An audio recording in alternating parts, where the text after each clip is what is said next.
Chapter 46 Sonia का दोगलापन। वही showroom के अंदर अभिमन्यु पूर्वी के पास ही दूसरे सोफे पर बैठा था और अपने पास रखी एक मैगजीन के पेज पलट रहा था। उसे देखकर कोई भी कह सकता था कि वह भी बहुत ज्यादा बोर हो चुका है। सोनिया बार बार चेंजिंग रूम में कपड़े ट्राई करने के लिए ले जा रही थी और अभिमन्यु को पहन पहन कर दिखा रही थी।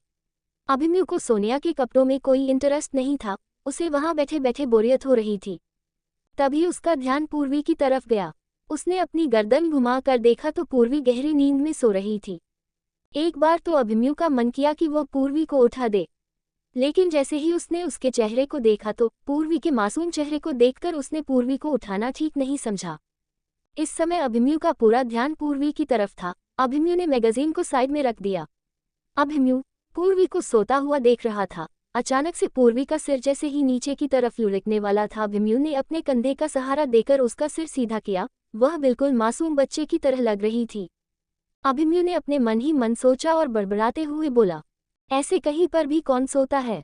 और ये लड़की ऐसा क्या काम करती है जो इतना ज्यादा थक जाती है? इसे समझना होगा कि सारे काम खुद अकेले इसे नहीं करने चाहिए। अभिमन्यु काफी देर से पूर्वी के गोरे और ठंड से लाल हुए गालों को देख रहा था। उसके पिंक कलर के होठों पर जैसे अभिमन्यु की निगाहें रुक सी गई थी। अभिमन्यु खुद को पूर्वी के गाल छूने से नहीं रोक पा रहा था। उसने अपने एक हाथ से पूर्वी के गालों को छुआ तो उसके गाल ठंड की वजह से ठंडे हो चुके थे। पूर्वी ने पतली सफेद शर्ट पहन रखी थी। अभिमन्यु ने उसे पतली सी शर्ट में देखकर मन ही मन कहा, कितनी बेवकूफ लड़की है, इतनी ज्यादा ठंड में इतनी पतली सी शर्ट पहन रखी है। अभी कुछ दिन पहले इसकी इतनी तबीयत खराब थी, अब दोबारा से तबीयत खराब करना चाहती है।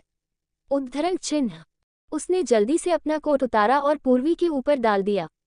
जब अभिमन्यु पूर्वी के ऊपर कोट डाल रहा था तभी अचानक सोनिया ड्रेसिंग रूम से निकली और उसने उसे पूर्वी के ऊपर कोट डालते हुए देख लिया। उसने अभिमन्यु का ध्यान अपनी तरफ खींचने के लिए जोर से बोलते हुए कहा, अभिमन्यु क्या मेरे ऊपर यह ड्रेस अच्छी लग रही है? उद्धरण चिन्ह। इस समय अभिमन्यु का ध्यान पूर्वी की तरफ था और उसे सोनिया में किसी भी तरह का कोई इंटरेस्ट नहीं था। अभिमन्यु सोनिया के बार बार कपड़े चेंज करने से उकता रहा था। अभिमन्यु ने मन ही मन सोचा और बड़बड़ाते हुए बोला, मैं यहाँ इसे कपड़े बदलते बदलते देखकर थक चुका हूँ और यह 1 दर्जन से ज्यादा कपड़े पहनकर देख चुकी है, लेकिन बिल्कुल भी थकी हुई नहीं लग रही है। अभिमन्यु ने उसकी तरफ देखे बिना बोला, नाइस। उद्धरण चिन्ह। सोनिया को समझ आ गया था कि अभिमन्यु को उसके कपड़ों में कोई इंटरेस्ट नहीं है।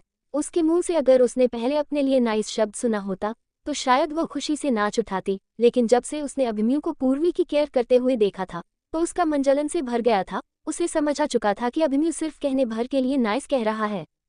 सोनिया भी इतनी जल्दी हार मानने वाली नहीं थी। वह सीधा अभिमन्यु के सामने जाकर खड़ी हो गई और उसे कहने लगी, अभिमन्यु तुमने मेरी तरफ देखा तक नहीं और मुझे पता है कि तुम्हारे हिसाब से मैं उन ड्रेसेस में अच्छी नहीं लग रही थी। उद्धरण चिन्ह।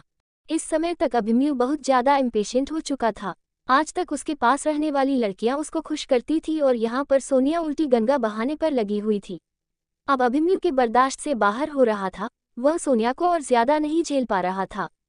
अभिमन्यु ने सोनिया की तरफ घूर के देखा और कहा, अगर तुम्हें लग रहा है कि वह ड्रेस तुम पर अच्छी नहीं लग रही तो तुम अपने आप उन्हें बदल सकती हो। अभिमन्यु की ऐसी टोन सुनकर सोनिया गुस्से से सोई हुई पूर्वी की तरफ देखकर बोली, यह क्या यहाँ पर सोने के लिए आई है? वैसे इसके लिए यही अच्छा है। कितनी शर्म की बात है। अभिमन्यु चाहे खुद पूर्वी को कुछ भी कह ले या कर ले, लेकिन सोनिया का इस तरह से पूर्वी को गुस्से से देखकर बोलना उसे बर्दाश्त नहीं होता और वह सोनिया को गुस्से से देखकर बोलने लगता है। इतनी जोर से चिल्लाने की क्या जरूरत है?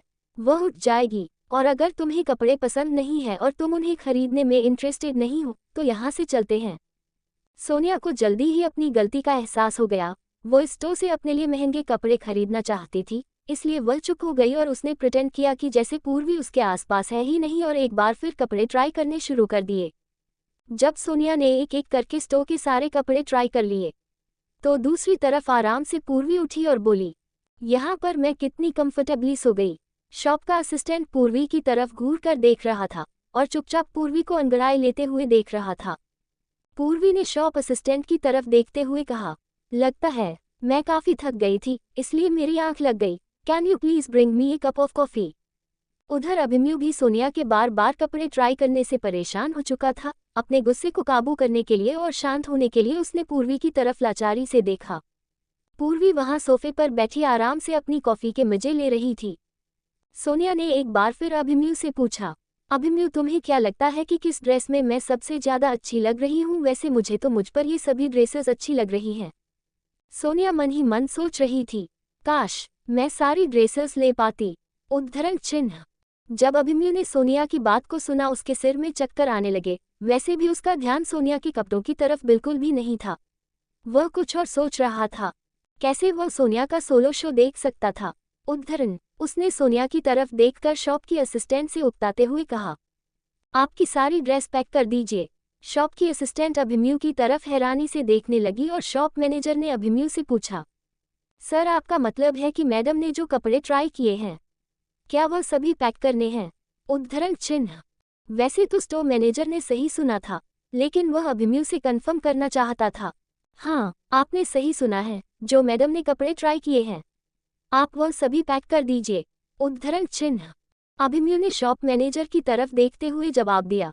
सोनिया ने जब अभिमन्यु और मैनेजर की बात सुनी तो उसका मन कर रहा था जैसे वह उड़ने लगे। बिना समय गंवाए वह जल्दी से अभिमन्यु की छाती से लिपट गई और उसके दिल पर हाथ फेरते हुए खुशी से नाचते हुए बोली, अभिमन्यु आप तो बड़े दरिया दिल हैं।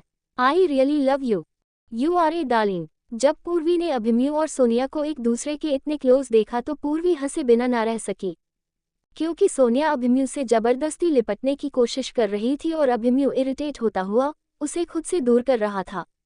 जब स्टोर के मैनेजर ने अभिमन्यु के क्रेडिट कार्ड से सारी पेमेंट ले ली उसके बाद उसने अभिमन्यु को क्रेडिट कार्ड पकड़ाते हुए कहा, सर अगर आपको अपने लिए शॉपिंग करनी है तो मैं आपको कुछ दिखाऊं। उद्धरण चिन्ह। अभिमन्यु ने शॉप के मैनेजर की तरफ देखते हुए कहा, थैंक यू, आज के लिए इतना ही काफ़ी है। दूसरी तरफ सोनिया अपने कपड़ों की पैकिंग होते हुए देख रही थी और अंदर ही अंदर खुश हो रही थी। सोनिया ने मन ही मन सोचा, मुझे अभी इन महंगे कपड़ों से ही खुश नहीं होना चाहिए। मेरा अभिमन्यु के साथ ज़्यादा से ज़्यादा समय बिताना इस समय बहुत ज़रूरी है। अगर अब मैं अभिमन्यु को किसी महंगे रेस्टोरेंट में ले जाने की जिद करूंगी तो हो सकता है अभिमन्यु मुझे लालची समझे और मुझे नापसंद करने लगे और फ़ायदे की जगह मुझे नुकसान का सामना करना पड़े। अभी मुझे अभिमन्यु के और नज़दीक जाना है। असल में सोनिया के अभिमन्यु को लेकर कुछ अलग ही इरादे थे और अपने उन्हीं मोटिव्स को पूरा करने के लिए वह अभिमन्यु की चापलूसी कर रही थी। जब शॉप के मैनेजर ने सोनिया से उसके शॉपिंग एक्सपीरियंस के बारे में पूछा, मैडम आपको यहाँ पर शॉपिंग करना कैसा लगा? क्या आप अपने लिए कुछ हैंडबैग्स देखना पसंद करेगी? सोनिया शॉप के मैनेजर की तरफ देखते हुए कहा, नहीं, उसकी कोई ज़रूरत नहीं है। आज मैंने पहले ही बहुत ज़्यादा पैसे खर्च कर दिए हैं क्योंकि मुझे यहाँ पर शॉपिंग करना बहुत अच्छा लगा। शॉप के मैनेजर से बात करने के बाद सोनिया ने अभिमन्यु की तरफ देखा और कहा, अभिमन्यु अब यहाँ से चलते हैं और कुछ खाते हैं। उद्धरण चिन्ह। अभिमन्यु ने सोनिया की तरफ देखकर कहा, ठीक है, मुझे एक ऐसी जगह पता है जहाँ पर मैं तुम्हें ले जाना चाहता हूँ। अभिमन्यु के मुंह से ऐसी बात सुनकर सोनिया हैरानी से अभिमन्यु की तरफ देखते हुए बोली, ओ रियली अभिमन्यु, मैं तुम्हारे साथ उस जगह पर जाने के लिए बहुत ज़्यादा एक्साइटेड हो रही हूँ। उद्धरण चिन्ह। पूर्वी में अभिमन्यु और सोनिया की तरफ देखते हुए कहा, आप दोनों अपनी डेट को एंजॉय कीजिए। मैं आप लोगों के बीच कबाब में हाथी नहीं बनना चाहती। अगर आप दोनों एक साथ खाना खाने जाना चाहते हैं तो आप लोग जा सकते हैं। मैं यहाँ से टैक्सी लेकर वापस चली जाऊंगी।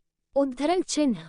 अभिमन्यु ने पूर्वी की तरफ देखा और कहा, नहीं, तुम्हें हमारे साथ आना होगा। पूर्वी को समझ नहीं आ रहा था कि अभिमन्यु उसे अपने साथ डिनर पर क्यों ले जाना चाहता है। पूर्वी को दाल में कुछ काला नजर आ रहा था। अभिमन्यु बहुत स्वीट बिहेव कर रहा था, जैसे कसाई घर में जाने से पहले बकरी को खूब खिलाया पिलाया जाता है। अभिमन्यु भी सोनिया के साथ वैसे ही बिहेव कर रहा था। जब अभिमन्यु पूर्वी को अपने साथ आने के लिए इंसिस्ट कर रहा था तो सोनिया ने अपना बड़प्पन दिखाते हुए पूर्वी से कहा, पूर्वी आप मेरी बड़ी बहन की तरह है। जब अभिमन्यु आपसे आने के लिए कह रहे हैं तो आपको हमारे साथ आना चाहिए। पूर्वी के पास उन दोनों के साथ चलने के अलावा कोई दूसरा रास्ता नहीं बचा था। वह उन दोनों के पीछे पीछे चल पड़ी और गाड़ी की पिछली सीट पर जाकर पसर गई। पूर्वी खिड़की से बाहर सड़क पर आती जाती गाड़ियों को देख रही थी। शाम के समय सड़कों पर काफ़ी आवाजाही थी। वैसे भी दिल्ली की सड़कें और बाजार अक्टूबर से दिसंबर तक जगमगाती लाइटों से चमकते हुए से नजर आते हैं। अक्टूबर में नवरात्रों के दौरान बाजारों को सजा दिया जाता है और नए साल तक ये बाजार सजे रहते हैं। ये 3 महीने दिल्ली के सबसे चहल पहल वाले और मज़ेदार महीने होते हैं। बाजारों की और सड़कों की रौनक देखकर पूर्वी को अंदर ही अंदर बहुत खुशी हो रही थी और वैसे भी यह सीजन उसका हमेशा से ही फेवरेट सीजन था। अभिमन्यु ने गाड़ी एक बहुत बड़े मार्केट एरिया की पार्किंग में खड़ी कर दी। जब पूर्वी गाड़ी से उतरी तो उसने एक बड़ा सा साइन बोर्ड देखा, जिसे देखकर वह थोड़ी पजल हो गई। साइन बोर्ड पर लिखा था मिर्चंदानी स्क्वायर। पूर्वी ने ध्यान से याद करने की कोशिश की तो उसे याद आया कि ये स्क्वायर तो मिर्चंदानी इंटरनेशनल की प्रॉपर्टी है और मिर्चंदानी इंटरनेशनल और सिंह ओवरसीज आपस में कंपीटिटर्स है। मिस्टर मिर्चंदानी इन दिनों जेल में है और उसके पीछे कहीं ना कहीं ठाकुर अभय सिंह का हाथ है। मिस्टर मिर्चंदानी एक बिल्डर भी है और उन पर कई तरह के घपलों और घोटालों के मामले चल रहे हैं। उद्धरण। पूर्वी को यही डर था कि अगर अभिमन्यु को मिस्टर मिर्चंदानी के इस स्क्वायर में देख लिया गया और यह खबर कहीं बाहर आ गई तो अभिमन्यु को बहुत सारे सवालों के जवाब देने पड़ेंगे। अभिमन्यु ने सोनिया की तरफ देखकर कहा, मैं इस जगह पर पहले कभी नहीं आया। सोनिया, तुम तो इस जगह से अच्छी तरह से वाकिफ हो, तुम्हें मुझे यहाँ पहले लेकर आना चाहिए था। मैंने सुना है यहाँ का खाना भी बहुत अच्छा है। अब तुम मुझे बताओगी कि यहाँ पर खाने में सबसे ज़्यादा डिलीशियस क्या है? सोनिया ने अभिमन्यु की तरफ देखा और कहा, प्रेसिडेंट, मुझे नहीं पता कि आप क्या खाना पसंद करते हैं। उद्धरण चिन्ह। अभिमन्यु ने सोनिया की तरफ देखते हुए कहा, खाने में मुझे स्पाइसी फूड बहुत पसंद है। तुम्हें तो यहाँ का पूरा मेनू पता होगा। अब तुम ही बता सकती हो कि यहाँ पर स्पाइसी फूड में क्या अच्छा है। वही गाड़ी से बाहर पूर्वी स्क्वायर के चारों तरफ देख रही थी। जबकि यह स्क्वायर अभी नया ही डेवलप हुआ था, उसके हिसाब से यहाँ पर अच्छी खासी रौनक थी। उनके यहाँ आने के बाद और बहुत सारी गाड़ियाँ पार्किंग में आकर पार्क की जा चुकी थीं। पूर्वी वहाँ बाहर खड़ी हुई अभिमन्यु और सोनिया की गाड़ी से निकलने का इंतजार कर रही थी। जब वहाँ से थोड़ी भीड़ छंटी तो अभिमन्यु सोनिया के साथ गाड़ी से नीचे उतरा और सोनिया के साथ रेस्टोरेंट की तरफ जाने लगा। उसने एक बार पीछे मुड़कर देखा, पूर्वी उनके पीछे नहीं आ रही थी। अभिमन्यु ने वहीं खड़े होकर पूर्वी का इंतजार किया। पूर्वी के पास दूसरा कोई रास्ता नहीं था, इसलिए वह अभिमन्यु और सोनिया के पीछे रेस्टोरेंट की तरफ आने लगी। स्क्वायर के फर्स्ट फ्लोर पर बहुत बड़ा सुपर मार्केट था और सेकंड और थर्ड फ्लोर पर बहुत सारे रेस्टोरेंट्स थे, जहां पर कॉमन पीपल अफोर्डेबल प्राइसेस में खाना खा सकते थे। छठे फ्लोर पर अपर क्लास रेस्टोरेंट थे, जिनका एम्बियंस बहुत ज़्यादा खूबसूरत और खाना एक्सपेंसिव था, इसलिए छठे फ्लोर पर चुनिंदा लोग ही आते थे और यहाँ भीड़ भी नहीं थी। हर कोई इस यहाँ का खाना अफोर्ड नहीं कर सकता था। छठे फ्लोर पर पहुँचने पर सोनिया के चेहरे पर परेशानी साफ देखी जा सकती थी। उसने अभिमन्यु से कहा, प्रेसिडेंट सर, यहाँ छठे फ्लोर पर इस रेस्टोरेंट को खुले हुए अभी ज़्यादा समय नहीं हुआ है और उनके पास आपके खाने लायक कोई अच्छी डिशेज नहीं होगी। चलिए हम किसी और रेस्टोरेंट में चलते हैं। पूर्वी सोनिया के हाव भाव नोट कर रही थी।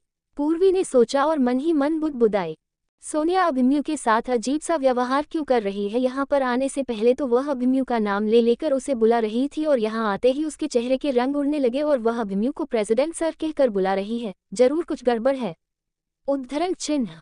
पूर्वी हैरानी से सोनिया के बदलते हुए बिहेवियर को देख रही थी और महसूस कर रही थी कि अभिमन्यु के चेहरे के एक्सप्रेशंस बिल्कुल पहले जैसे थे।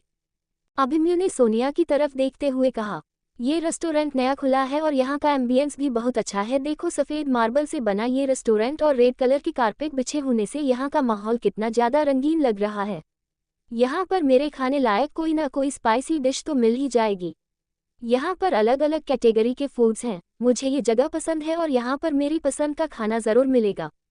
सोनिया ने अभिमन्यु से नज़र चुराते हुए उसकी हाँ में हाँ मिलाते हुए कहा, सर आप ठीक कह रहे हैं, यहाँ आपके खाने लायक कुछ तो मिल ही जाएगा।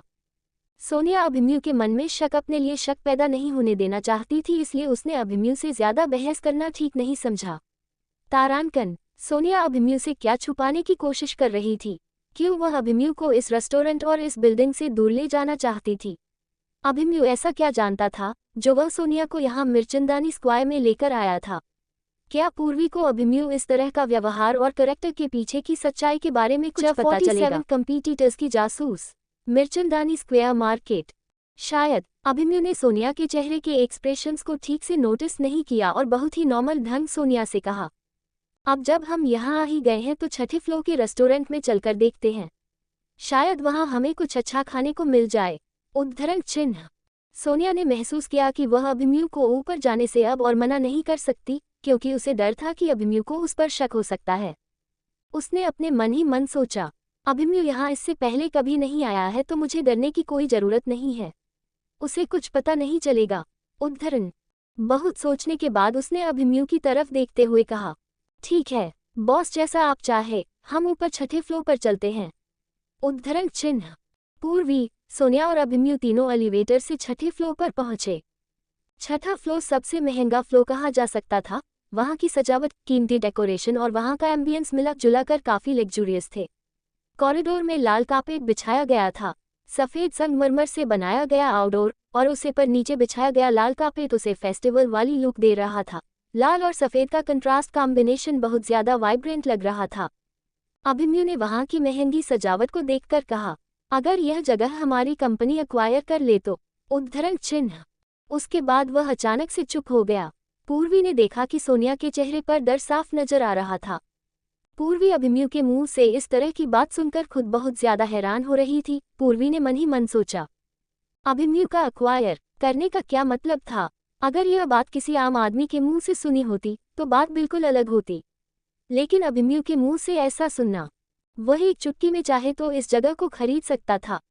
आखिर अभिमन्यु इस तरह की बातें क्यों कर रहा है? उसका इसके पीछे क्या मोटिव है? अभिमन्यु इस बिल्डिंग को एक्वायर करने की बात कर रहा है, जो यह इंडिकेट करता है कि यह बिल्डिंग खतरे में है। इस समय पूर्वी को अभिमन्यु की बातें बहुत ज्यादा स्ट्रेंज फील करवा रही थी। पूर्वी ने ठाकुर अभय सिंह के साथ लंबे समय तक काम किया था। वह बहुत अच्छी तरह से उनके स्वभाव को जानती थी और अभिमन्यु तो उनसे 4 कदम आगे था। पूर्वी को सोनिया के लिए डर लगने लगा। पूर्वी ने मन ही मन बुदबुदाते हुए कहा, अभिमन्यु का इस तरह से सोनिया को मिर्चनदानी स्क्वायर में लेकर आने के पीछे कुछ ना कुछ राज जरूर है, वरना अभिमन्यु जिस तरह का बिहेवियर शो कर रहा है वह बिना किसी बड़े कारण के नहीं हो सकता। मुझे चुपचाप रहकर यह राज जानना ही होगा और पता लगाना होगा कि आखिर अभिमन्यु यहाँ आया क्यों है। पूर्वी के मन में अभिमन्यु के लिए शक पैदा हो गया था। वह बड़े ध्यान से अभिमन्यु और सोनिया के सारे एक्शंस नोट कर रही थी। जल्दी ही पूर्वी सोनिया और अभिमन्यु के साथ बड़े ही आलीशान रेस्टोरेंट में दाखिल हुई। बड़े शैंडिलियर्स और खूबसूरत लाइटों के साथ रेस्टोरेंट जगमगा रहा था। उसकी बड़ी बड़ी खिड़कियां और करीने से सजाई गई टेबल्स और कई तरह के इंडोर प्लांट्स जो वहां पर सजाए गए थे और एयर प्यूरिफिकेशन का काम कर रहे थे। यहाँ पर हवा अन्य रेस्टोरेंट से साफ थी, क्योंकि भीड़ कम थी और केवल चुनिंदा लोग ही यहाँ पर बैठे एंजॉय कर रहे थे। ओवरऑल यहाँ का एम्बियंस अन्य रेस्टोरेंट के एम्बियंस से बिल्कुल अलग था। यहाँ पर काफ़ी गेस्ट होने के बावजूद भी भीड़ का एहसास नहीं हो रहा था, क्योंकि रेस्टोरेंट को बहुत अच्छे ढंग से डिज़ाइन किया गया था। यहाँ पर आए लोग काफ़ी सभ्य और शालीनता से धीरे धीरे बात करने वाले थे। पूर्वी से रहा नहीं गया और उसने अभिमन्यु और सोनिया की तरफ देखकर कहा, ये जगह बहुत अच्छी है। पूर्वी ने तारीफ करते हुए कहा, इस रेस्टोरेंट को देखकर लगता है कि इसकी कमाई काफ़ी अच्छी हो जाती होगी, क्योंकि यहाँ पर आए हुए लोग काफ़ी पैसे वाले लग रहे हैं और यहाँ पर आकर काफ़ी पैसा खर्च भी कर रहे हैं। अचानक से पूर्वी का ध्यान हौस खास वाले रेस्टोरेंट पर चला गया, जिसमें वह विराज के साथ गई थी। पूर्वी ने मन ही मन सोचा, काश अगर हौस खास वाली रेस्टोरेंट के ओनर के पास ये वाला रेस्टोरेंट होता तो उन्हें अपने खाने पीने की इतनी चिंता नहीं करनी पड़ती। उद्धरण चिन्ह। पूर्वी अपने मन में रेस्टोरेंट ओनर और उसके हस्बैंड के बारे में सोच रही थी। उन दोनों के बीच का प्यार इतना अधिक था कि पूर्वी महसूस करती थी कि वह प्यार हर किसी की जिंदगी में होना चाहिए। पूर्वी ने अभिमन्यु की तरफ देखा। यहाँ उसका पति किसी दूसरी लड़की के साथ बड़ी हंस हंस के बातें कर रहा था। पूर्वी से ये सब बर्दाश्त नहीं हो रहा था। उसने अपना सिर ऊपर की तरफ उठाया और भगवान से पूछा, यह आपका कैसा न्याय है? जिसे प्यार की जरूरत है उसे प्यार नहीं मिलता, जिसे पैसे की जरूरत है उसे पैसा नहीं मिलता। उद्धरण चिन्ह। अभिमन्यु ने सोनिया से पूछा, क्या इस स्क्वायर के अलावा भी यहाँ पर ऐसी कोई जगह है जिसे हम देख सकते हैं? उद्धरण चिन्ह।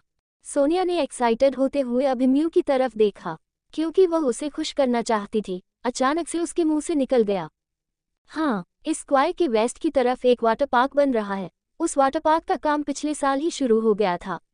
अब तो तकरीबन बनकर तैयार हो चुका है, बस थोड़ा सा काम बाकी है, जो कि इन गर्मियों के आने तक पूरा हो जाएगा। उद्धरण चिन्ह। क्या वाटर पार्क? उद्धरण चिन्ह। अभिमन्यु ने सोनिया से खोदकर पूछा और अपनी एक्सरे मशीन वाली आंखों से सोनिया की तरफ हैरानी से देखा। यहाँ पर एक वाटर पार्क भी है? ये खबर तो मैंने पहले कभी नहीं सुनी। ये बात तो मेरे लिए बिल्कुल नहीं है।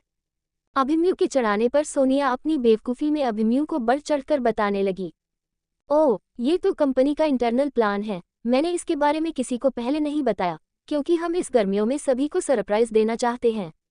उद्धरण चिन्ह। अभिमन्यु ने सोनिया की तरफ हैरानी से देखते हुए कहा, मुझे नहीं पता था, तुम इस कंपनी के इंटरनल प्लान्स को भी जानती हो, जिन्हें अभी तक बाहर वाला भी कोई नहीं जानता। उद्धरण चिन्ह। अभिमन्यु ने उसकी तरफ इमोशनल होते हुए सोनिया को देखा और उसकी तारीफ करते हुए एक बार फिर कहा, तुम्हारे रूप में अभिमन्यु सिंह को सच में एक खजाना मिल गया है, तुम मेरे लिए बहुत ज्यादा कीमती हो। उद्धरण चिन्ह। जब शुरू में अभिमन्यु ने सोनिया से बात करनी शुरू की थी उस समय सोनिया का चेहरा डर से पीला पड़ चुका था, लेकिन बाद में उसे लगा कि अभिमन्यु को उस पर किसी भी तरह का शक नहीं है, तब जाकर उसकी जान में जान आई। उसने सामने टेबल पर रखा हुआ पानी का गिलास उठाया और एक ही सांस में पी गई। सोनिया जल्दी से जल्दी इस टॉपिक को बदलना चाहती थी, वह अभिमन्यु को दूसरी बातों में लगाना चाहती थी और उसका ध्यान इस टॉपिक से हटाना चाहती थी। उसके चेहरे के हाव भाव जल्दी जल्दी बदल रहे थे, उसके चेहरे पर घबराहट साफ दिखाई दे रही थी। पूर्वी का पूरा ध्यान सोनिया की बातों पर था, वह सोनिया को बहुत ध्यान से देख रही थी और उसका शक सोनिया पर बढ़ता जा रहा था। पूर्वी के मन में सोनिया को लेकर कई तरह के विचार आ रहे थे और वह सोच रही थी कि इतनी प्रेस्टिजियस यूनिवर्सिटी से पढ़ने के बाद ये लड़की कोई ढंग का काम ना करके अभिमन्यु की चापलूसी करने में लगी हुई थी, इसके पीछे जरूर कोई बड़ा मास्टर प्लान था। उद्धरण चिन्ह। पूर्वी को कुछ कुछ समझ आ रहा था, उसने अभिमन्यु की तरफ देखा तो वह सोनिया की तरफ देखकर रहस्यमय ढंग से मुस्कुरा रहा था, उसके चेहरे पर कुटिल हंसी थी। तभी वेटर ने आकर टेबल पर खाना सर्व कर दिया। अभिमन्यु चुपचाप टेबल पर रखी हुई सभी डिशेस को देख रहा था। सोनिया खाना खाते समय भी काफी अनकंफर्टेबल फील कर रही थी और उसके दिल में जो डर था उसकी वजह से उसका पूरा शरीर कांप रहा था और वह सामने रखे हुए खाने को एंजॉय नहीं कर पा रही थी। उसे अभिमन्यु से डर लग रहा था कि अगर अभिमन्यु ने उसे अब सवाल जवाब किया तो उसका सारा भेद खुल जाएगा। जल्दी ही तीनों ने खाना फिनिश कर लिया। सोनिया ने खिसियानी हंसी हंसते हुए अभिमन्यु से कहा, सर, आज आपके साथ खाना खाने में मजा आ गया, ये दिन मुझे हमेशा याद रहेगा। उद्धरण चिन्ह। अभिमन्यु ने सोनिया की तरफ हंसते हुए देखा और कहा, हाँ, मैं तुम्हें ये दिन भूलने भी नहीं दूंगा। जब तीनों नीचे जा रहे थे तो उन्होंने एलिवेटर की जगह सीढ़ियों को चुना। जब वे लोग चौथी पांचवी मंजिल पर थे तो वहां पर अभी भी थोड़ा सा कंस्ट्रक्शन का काम हो रहा था और वहां की बड़ी खिड़की में अभी कांच का काम बाकी था। उस बड़ी सी खिड़की से ठंडी हवा बहुत तेजी से आ रही थी। अभिमन्यु ने सोनिया की तरफ अचानक से घूरते हुए देखा और बहुत धीरे से कहा, सोनिया मिर्चंदानी, अगर तुम यहाँ से गिर जाओ तो तुम्हारे फादर को तुम्हें मेरी कंपनी में जासूसी करने के लिए भेजने पर रिग्रेट तो जरूर होगा। उद्धरण चिन्ह। अभिमन्यु की बात सुनकर सोनिया के चेहरे का रंग उड़ गया, उसके चेहरे पर दर्द साफ दिखाई दे रहा था और वह लड़खड़ाते हुए बोली, व्हाट, आप ये क्या कह रहे हैं? फिर थोड़ा सोते हुए अपने मन ही मन में बोली, क्या ये मेरे बारे में जानते हैं? अभिमन्यु ने सोनिया के कंधे पर हाथ रखते हुए कहा, नहीं कुछ नहीं, मैं तो कुछ नहीं कह रहा था, लगता है तुम्हें वहम हो रहा है। शॉपिंग करते करते तुम थक चुकी हो, तुम्हें आराम की जरूरत है। जो सोनिया ने ठीक से नहीं सुना था वह पूर्वी ने ठीक से सुना था। पूर्वी ने अपने मन ही मन सोचा, ओ, तो अभिमन्यु का ये प्लान था, वह सोनिया को डराना चाहता है और यह सोनिया मिर्चंदानी है, मिस्टर मिर्चंदानी की बेटी, तो ये हमारी कंपनी में घुसकर जासूसी कर रही थी। पूर्वी हैरानी से सोनिया के मासूम चेहरे में छुपे शैतान को देखकर पहचानने की कोशिश कर रही थी। स्क्वायर से बाहर निकालने के बाद वो तीनों गाड़ी में बैठ गए, क्योंकि अभिमन्यु को सोनिया को उसके घर पर छोड़ना था। अभिमन्यु के इस गेम प्लान में अब पूर्वी को भी मजा आने लगा था। पूर्वी को भी इस तरह का धोखा बिल्कुल बर्दाश्त नहीं था। अचानक से अभिमन्यु ने पीछे बैठी हुई पूर्वी से पूछा, पूर्वी, तुम्हें याद है वह पिछले साल जिस आदमी ने हमारी कंपनी की इन्फॉर्मेशन लीक करने की कोशिश की थी, वह आजकल कहाँ पर है? जब अभिमन्यु के मुंह से पूर्वी ने सवाल सुना तो वह समझ गई कि अभिमन्यु सोनिया को डराना चाहता है। पूर्वी ने अपनी टेढ़ी आंखों से सोनिया के चेहरे की तरफ देखते हुए अभिमन्यु के सवाल का जवाब देते हुए कहा, ओ, वो आदमी, वो तो सेंट्रल जेल में बंद है और मैंने सुना है कि उसकी जमानत भी कोई नहीं करवा पा रहा। जेल में उसकी हालत काफी खराब है। हमारी पुलिस में अच्छी खासी जानकारी वजह से उसका जेल से निकलना बहुत मुश्किल है। पूर्वी ने अपनी तरफ से जोड़ते हुए कहा, मुझे तो उसकी हालत देखकर बहुत तरस आता है। असल में वह आदमी बहुत टैलेंटेड था, लेकिन कंपनी के खिलाफ जाकर पैसे के लालच में उसने अपनी जिंदगी बर्बाद कर दी और अब जेल में धूल चाट रहा है। रोज जेल में उसे रोटी की जगह मार खाने को मिलती है। अभिमन्यु ने पूर्वी से कहा, पूर्वी, तुम्हें तरस खाने की कोई जरूरत नहीं है। हमारी इतनी बड़ी कंपनी में लोग जलन के मारे जासूसी करने आ तो जाते हैं, लेकिन पकड़े जाने पर हमारी कंपनी के नियम बड़े सख्त हैं, इसलिए हमारे कंपनी में कोई जासूसी करने नहीं आता और अगर गलती से आ जाता है तो उसके साथ बहुत बुरा होता है। हम अपने नियमों से कंप्रोमाइज नहीं करते। उद्धरण चिन्ह। अभिमन्यु ने लंबा सांस लेते हुए एक बार फिर पूर्वी को दूसरी घटना याद दिलाते हुए कहा, तुम्हें वह लड़की भी याद होगी जो फाइनेंस डिपार्टमेंट में थी और किसी के बहकावे में आकर उसने भी कंपनी के इम्पोर्टेंट डॉक्यूमेंट्स चुराने की कोशिश की थी और पकड़े जाने पर हमने उसके खिलाफ लीगल नोटिस जारी कर दिया था, लेकिन उसने हमसे माफ़ी मांगते हुए दूसरी कंपनी के ही कई सीक्रेट्स हमें बता दिए थे और हमने उसे माफ़ करके जाने दिया था।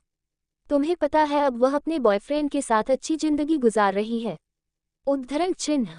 पूर्वी ने अभिमन्यु की तरफ देखा और उसके मुंह से अचानक से निकला, वॉट, ये तुम क्या कह रहे हो? अभिमन्यु और पूर्वी दोनों मिलकर ऐसे ही टॉपिक्स पर बातें कर रहे थे और सोनिया का चेहरा डर के मारे पसीने पसीने हो रहा था। उसके चेहरे का रंग उड़ चुका था और वह बिल्कुल शांत होकर बैठी थी। अब और ज्यादा सुनना उसके बर्दाश्त से बाहर था। उसका बस चलता तो वह गाड़ी से कूदकर भाग जाती। जैसे ही ज़ेब्रा क्रॉसिंग पर गाड़ी रुकी, सोनिया ने अभिमन्यु से कहा, अभिमन्यु सर, मैं यहीं पर उतरूंगी, यहाँ से मेरी एक सहेली मुझे पिक करने आ रही है। सोनिया की गाड़ी से उतरने से पहले अभिमन्यु ने सोनिया से पूछा, तुम अचानक से यहाँ पर सड़क के बीचों बीच क्यों उतार रही हो? क्या तुम नहीं चाहती कि मैं तुम्हें तुम्हारे घर तक छोड़ कर आऊं? उद्धरण चिन्ह। सोनिया ने अभिमन्यु की तरफ देखा और बोली, अभिमन्यु सर, मुझे घर तक छोड़ने की तकलीफ मत कीजिए, मुझे घर जाने से पहले एक जरूरी काम निपटाना है। बोलते समय सोनिया की जबान लड़खड़ा रही थी। उसके चेहरे से साफ नजर आ रहा था कि वह गिल्टी फील कर रही है। अभिमन्यु ने सोनिया को और फोर्स नहीं किया।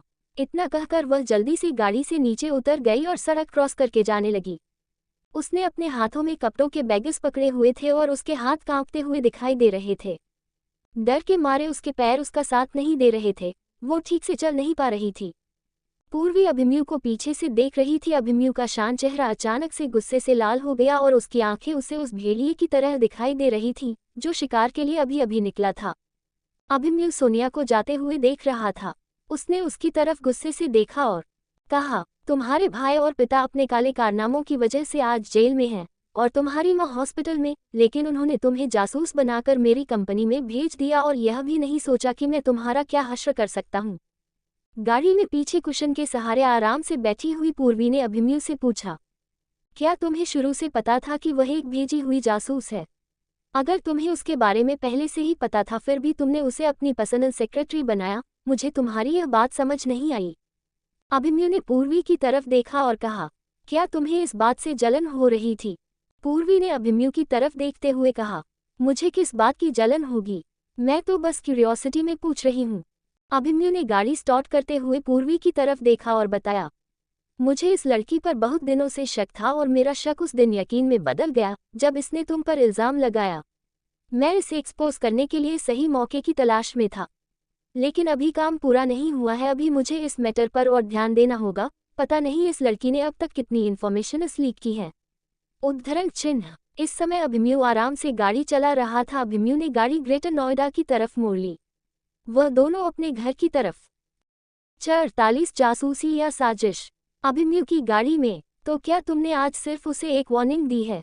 पूर्वी ने अभिमन्यु की तरफ हैरानी से देखा और पूछा, उन दोनों का सोनिया को बार बार चोट करना और अपने जासूसी वाले टॉपिक को बार बार उठाना सोनिया को कहीं ना कहीं विचलित जरूर कर रहा था, जिस वजह से वह बहुत ज्यादा घबरा गई थी और लास्ट में वह गाड़ी से नीचे उतरकर चली गई। पूर्वी कुशन पर अपना सिर टिकाकर सोच रही थी। जब अपने घर जाकर अकेले में शांति से सोनिया इस पूरे एपिसोड के बारे में सोचेगी तो शायद वह समझ जाए कि उसे अभिमन्यु ने एक जासूस की तरह पहचान लिया है। पूर्वी ने अभिमन्यु को अपनी चिंता बताते हुए कहा, सोनिया बहुत चालाक लड़की है, जब तक वह कोई बड़ी गलती नहीं करती तब तक हम उसे कैसे पकड़ेंगे? अभिमन्यु ने पूर्वी को अपनी बात समझाते हुए उसकी बात का जवाब दिया, हर बात का कोई कारण होता है। पहले तो हमें ये समझना होगा कि आखिर वह हमारी कंपनी में कर क्या रही थी।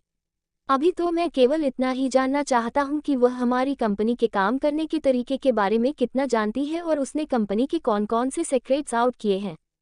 पूर्वी ने अभिमन्यु की तरफ हैरानी से देखते हुए पूछा, क्या तुम्हें लगता है कि उसने हमारी कंपनी के सीक्रेट्स आउट किए होंगे? अगर ऐसा होता तो हमें कुछ तो पता चलता। अभिमन्यु ने पूर्वी की तरफ देखते हुए कहा, मेरी कुछ समझ में नहीं आ रहा, लेकिन मैं इतना जानता हूं कि ऐसी जासूसी कभी कभी कंपनी के लिए मुश्किलें खड़ी कर देती है और ऐसे झटकों से कंपनी को भारी नुकसान का सामना करना पड़ सकता है, जिसकी भरपाई बहुत मुश्किल से ही हो पाती है। पूर्वी ने अभिमन्यु से पूछा, उद्धरण चिन्ह डॉट, तो अब हमें क्या करना चाहिए? अभिमन्यु ने पूर्वी को समझाते हुए कहा, मैं चुप बैठने वालों में से नहीं हूँ। मैं इसकी तह तक जाऊंगा। मैं अपनी कंपनी की खातिर किसी तरह का कोई रिस्क नहीं लेना चाहता। हम अभी कुछ नहीं कह सकते और हमें ये भी नहीं पता कि कंपनी के और कितने लोग इस षड्यंत्र में शामिल हैं। उद्धरण चिन्ह। पूर्वी ने अभिमन्यु को देखा, उसके चेहरे पर चिंता साफ साफ दिखाई दे रही थी। उसने अभिमन्यु को हौसला देते हुए कहा, तुम अकेले नहीं हो, मैं इस काम में तुम्हारे साथ हूँ। जितनी तुम्हें इस कंपनी के लिए चिंता है उतनी मुझे भी है। मैं इस कंपनी के साथ कुछ गलत होते हुए नहीं देख सकती। उद्धरण चिन्ह।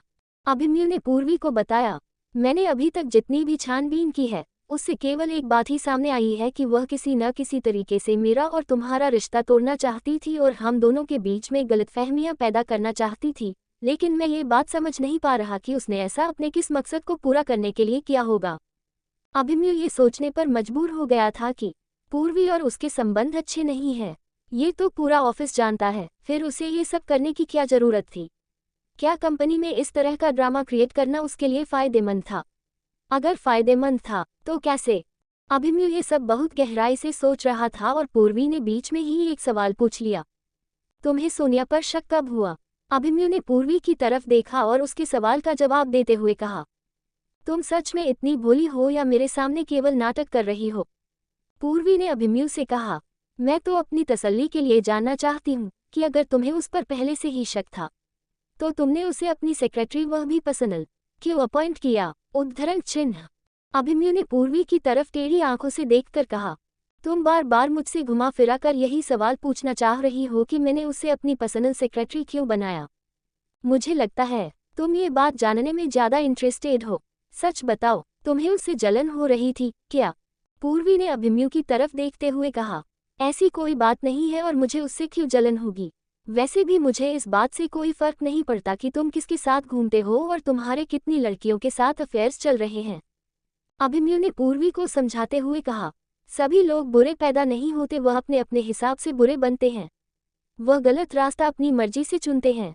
अगर वह तुम्हें मेरी पत्नी के रूप में बर्दाश्त नहीं कर पा रही थी तब भी इस बात पर विश्वास नहीं किया जा सकता, क्योंकि कंपनी में सभी को हमारे रिलेशनशिप के बारे में अच्छी तरह से पता है। अभिमन्यु हर बात को बड़ी बारीकी से देख रहा था और बड़ी मुश्किल से कड़ियां जोड़ने की कोशिश कर रहा था।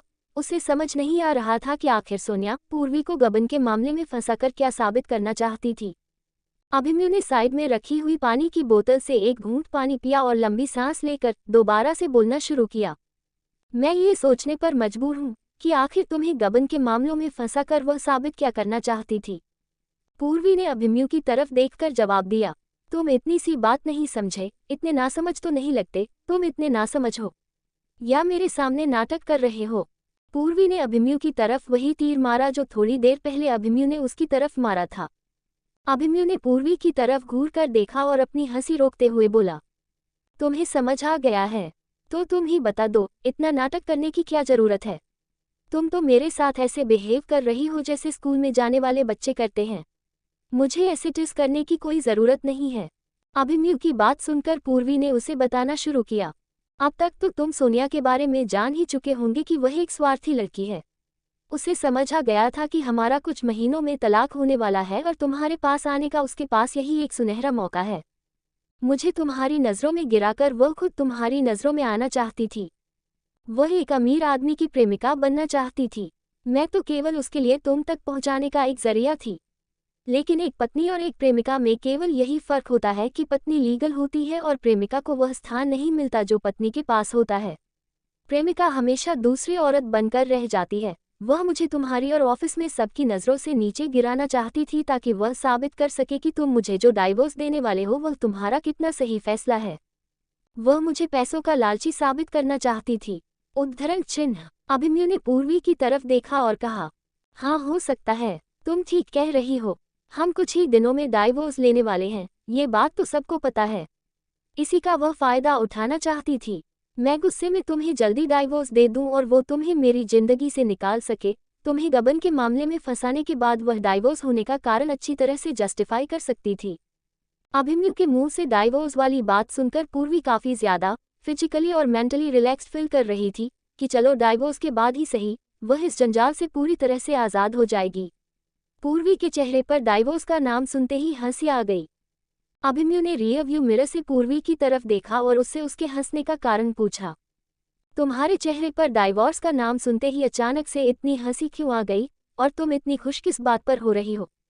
पूर्वी ने अभिमन्यु की तरफ देखकर कहा। मैं इस बात से रिलैक्स्ड फील कर रही थी कि कुछ ही महीनों में हम एक दूसरे से आज़ाद हो जाएंगे, उसके बाद तुम अपने रास्ते और मैं अपने रास्ते। इसी बात से मैं मन ही मन खुश हो रही थी। पूर्वी ने अपनी बात बड़ी बेबाकी से कही थी। उसे अभिमन्यु से बिल्कुल भी डर नहीं लग रहा था और यह बात अभिमन्यु को बर्दाश्त नहीं हो रही थी। कहीं ना कहीं अभिमन्यु के मन में पूर्वी को लेकर इनसिक्योरिटी हो रही थी। उसे समझ नहीं आ रहा था कि उसे पूर्वी की खुशी बर्दाश्त क्यों नहीं हो रही। उसे तो खुद इस बात पर खुश होना चाहिए।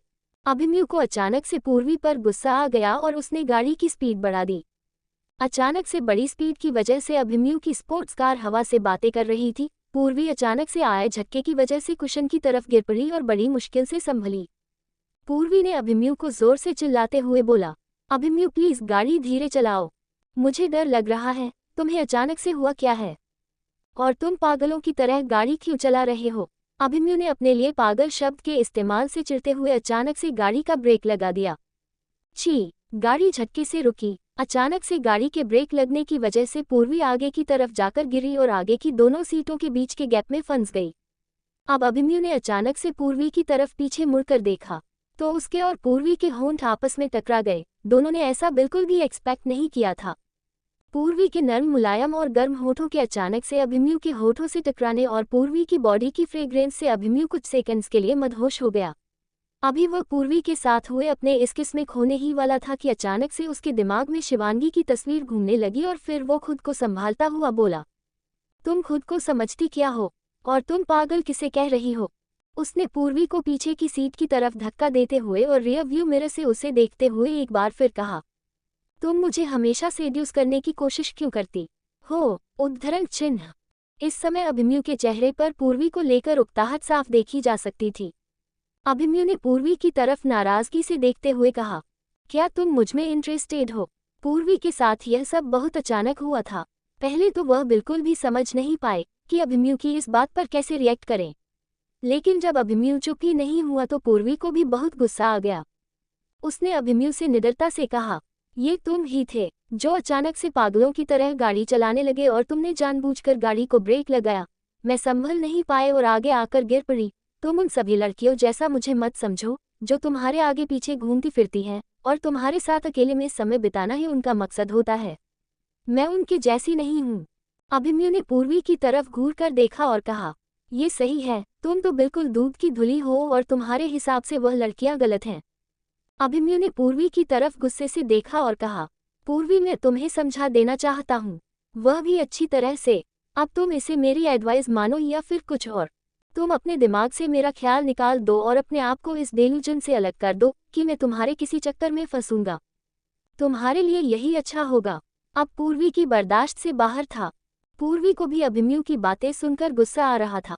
उसने अभिमन्यु को चिढ़ाते हुए कहा, हे तुम चिंता ना करो, अगर इस पूरे संसार में सभी आदमी गायब हो जाएं या मर जाएं और केवल तुम ही अकेले बचो, तब भी मैं तुम्हारी तरफ नहीं देखूंगी।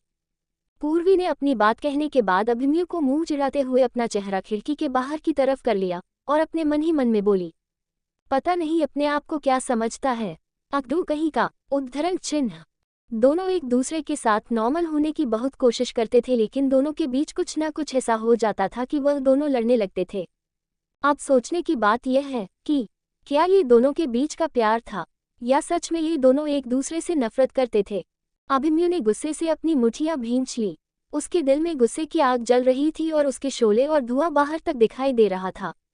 अभिमन्यु पूर्वी को कहना चाह रहा था, तुम्हारे लिए यही अच्छा होगा कि तुम मुझसे दूर रहो। अभिमन्यु गाड़ी बहुत स्पीड से चला रहा था और पूरे रास्ते पूर्वी पीछे लग रहे झटकों की वजह से परेशान हो रही थी। जब गाड़ी फार्म हाउस के पास रुकी तो गाड़ी से उतरते ही पूर्वी ने वॉमिटिंग कर दी। अभिमन्यु गाड़ी रोकने के बाद जल्दी से घर के अंदर चला गया। गुस्से की वजह से उसने पूर्वी की तरफ पलटकर भी नहीं देखा। पूर्वी ने उसका ईगो जो हट कर दिया था। अगर इस समय कोई उससे पूछता कि उसे दुनिया में सबसे ज्यादा किस चीज से नफरत है, तो डेफिनेटली उसका जवाब होता कि उसे अभिमन्यु के साथ गाड़ी में इस तरह से आने से बहुत ज्यादा नफरत है। थोड़ी देर वहीं पर गार्डन के पास रुकने के बाद जब पूर्वी ने ठीक महसूस किया तो वह घर के अंदर चली गई। अपने कमरे में आने के बाद वह सीधा नहाने के लिए बाथरूम में घुस गई। गर्म पानी से नहाकर वह अपनी सारी थकावट दूर कर लेना चाहती थी। आज का दिन बहुत लंबा था, उसे कल के लिए खुद को तैयार करना था, इसके लिए वह जल्दी सोना चाहती थी। कल उसे कंपनी के बहुत जरूरी काम निपटाने थे, जो आज अभिमन्यु और सोनिया की वजह से रह गए थे। वह नहाकर जल्दी से अपने बिस्तर में घुस गई और उसने कमरे की लाइट्स ऑफ कर दें। लेकिन अभी वह सोई नहीं थी। अचानक से उसके दिमाग में अभिमन्यु और उसके अचानक से हुए लिप टू लिप किस वाला सीन घूमने लगा। कुछ देर तक इस बारे में सोचने के बाद पूर्वी एक चीज जरूर समझ गई थी कि अभिमन्यु के साथ किस करना उसे बुरा नहीं लगा था। पूर्वी अपने मन ही मन सोच रही थी कि अगर मैं अभिमन्यु से इस तरह से नफरत करूंगी तो मैं कभी भी उसके साथ फिजिकली इन्वॉल्व नहीं हो पाऊंगी, और फ्यूचर में अभी क्या होने वाला है वह मुझे नहीं पता। असल में अभिमन्यु के साथ पति पत्नी का नाटक करते करते पूर्वी कब उसे अपना पति मान बैठी थी, उसे भी नहीं पता चला। पूर्वी ने अपने दिमाग की उथल पुथल को विराम देते हुए मन ही मन सोचा, मेरा दिमाग बहुत ज्यादा कॉम्प्लिकेटेड है, मुझे आजकल अपनी फीलिंग्स समझ ही नहीं आती। उसने अपने बालों को खींचा और खुद को अभिमन्यु के बारे में सोचने से रोका। पूर्वी इस समय सोना चाहती थी और अपने दिमाग से अभिमन्यु के ख्याल पूरी तरह से निकाल देना चाहती थी। उन्होंने आज जो सोनिया को सिग्नल्स दिए थे उसका उस पर क्या असर हुआ था, ये तो कल ऑफिस जाने पर ही पता चलेगा, जब वह कल ऑफिस आएगी। जैसा कि अभिमन्यु ने पूर्वी को समझाया था कि जब कोई जल्दबाजी में कोई काम करता है तब गलती होने के चांसेस ज्यादा रहते हैं। पूर्वी भी अभिमन्यु की पॉलिसी को अपनाकर वेट एंड वॉच करना चाहती थी।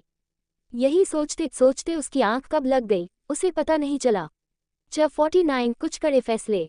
अगले दिन जैसा कि पूर्वी ने सोचा था कि कंपनी में भारी हलचल होने वाली है, जैसा कि पूर्वी को अंदेशा था, यहाँ कंपनी में आज कुछ बड़ा होने वाला था। पूर्वी सोनिया से जैसा एक्सपेक्ट कर रही थी वैसा सोनिया ने कुछ भी नहीं किया। वह आज कंपनी में कहीं दिखाई नहीं दे रही थी। ऐसा नहीं था कि केवल सोनिया ही नहीं आई थी, सोनिया का जिन लोगों ने साथ दिया था उनमें से भी कुछ महत्वपूर्ण पोस्ट पर जो लोग थे वो भी आज कंपनी में नहीं दिखाई दे रहे थे। पूर्वी ने चारुलता की तरफ देखा और उससे पूछा, इसका क्या मतलब है कि उन लोगों ने कंपनी छोड़ दी है? क्या अब वे लोग नहीं आएंगे? How irresponsible. पूर्वी ने हताश होते हुए कहा, जिस समय लोगों को जॉब चाहिए होती है उस समय वह कंपनी के साथ वफादारी की बातें करते हैं, और जहां उन्हें अपना थोड़ा सा फायदा दिखाई देता है वह अपना दीन और ईमान सब बेच डालते हैं। ऐसे कर्प लोगों की वजह से अच्छे और वफादार लोगों पर भी लोग शक करने लगते हैं। चारुलता ने पूर्वी की बातों की गंभीरता समझते हुए उसकी बात का जवाब देते हुए कहा, बॉस, हाँ आप बिल्कुल ठीक कह रही हैं। ऐसे लोगों की वजह से ईमानदार लोगों पर भी लोग शक करने लगते हैं। इसका जीता जागता एग्जाम्पल आप खुद ही हैं। एक बार तो अभिमन्यु सर को आप पर शक हो ही गया था। अगर आप समझदारी से काम न लेती तो आप सोनिया के ट्रैप में फंस चुकी होती। उद्धरण चिन्ह। पूर्वी ने चारुलता की तरफ देखकर बोली, सच मानो चारुलता, मुझे सोनिया पर बिल्कुल भी शक नहीं था। मैंने उसे हमेशा अपनी छोटी बहन समझा और उसने ही मेरी पीठ में खंजर घोंपने में कसर नहीं छोड़ी। उसने मुझे अंदर तक हिलाकर रख दिया। अब मैं चाहकर भी किसी पर विश्वास नहीं कर पाऊंगी। उसने मुझे ये सबक सिखा दिया है। चारुलता ने पूर्वी को बताया, आपको तो अब तक पता चल ही गया होगा कि इस कंपनी की अपर मैनेजमेंट में हलचल मची हुई है। वहां पर सब कुछ अस्त व्यस्त हुआ पड़ा है। कुछ बड़े इंजीनियर आज काम पर नहीं आए हैं, किसी को भी कुछ समझ नहीं आ रहा। सभी प्रेसिडेंट अभिमन्यु के आने का इंतजार कर रहे हैं। अब वही आकर इस मैटर को सुलझाएंगे। अचानक से पूर्वी का ध्यान अभिमन्यु की तरफ चला गया और वह कल वाली बात सोचने लगी। कल वाली बात सोचकर वह थोड़ा सा एम्ब्रेस्ड फील कर रही थी। अपनी इस बात पर तो उसे और ज्यादा शर्मिंदगी हो रही थी कि उसे अभिमन्यु के साथ इंटीमेट होने में भी कोई परेशानी नहीं है, लेकिन दूसरी तरफ वह अभिमन्यु के साथ डिस्टेंस मेंटेन करना चाहती थी। अपनी दोहरी बातों से वह खुद इत्तेफाक नहीं रखती थी, लेकिन रह रहकर उसके दिमाग में अभिमन्यु की तस्वीर आ ही जाती थी। अभिमन्यु की तरफ से अपना ध्यान बटाने के लिए जैसे ही वो कंपनी में आई उसने चारुलता से कंपनी में हो रही हलचल के बारे में सबसे पहले पूछा। यह क्या था? ये पूर्वी का कंपनी और अभिमन्यु के लिए अफेक्शन नहीं तो और क्या था? पूर्वी ने चारुलता की तरफ देखा और बोली, बड़ी बड़ी कंपनियों में अक्सर ऐसा होता रहता है, एम्प्लॉयज जॉब चेंज करते रहते हैं। जहां उन्हें अच्छी अपॉर्चुनिटी मिलती है वह वही स्विच कर जाते हैं, लेकिन हर चीज़ का एक तरीका होता है। इस समय जितने भी एम्प्लॉयज ने कंपनी को छोड़ा है उनमें से कुछ बहुत ज़्यादा टैलेंटेड और अच्छे इंजीनियर्स थे। अगर कंपनी से अचानक से एक साथ इतना सारा टैलेंट चला जाए तो कंपनी को काफ़ी नुकसान उठाना पड़ सकता है और नए सिरे से काम शुरू करना पड़ता है। उद्धरण चिन्ह। पूर्वी अब इस मामले में ज्यादा दखल नहीं देना चाहती थी, इससे उसका सेल्स डिपार्टमेंट का काम हैम्पर हो रहा था।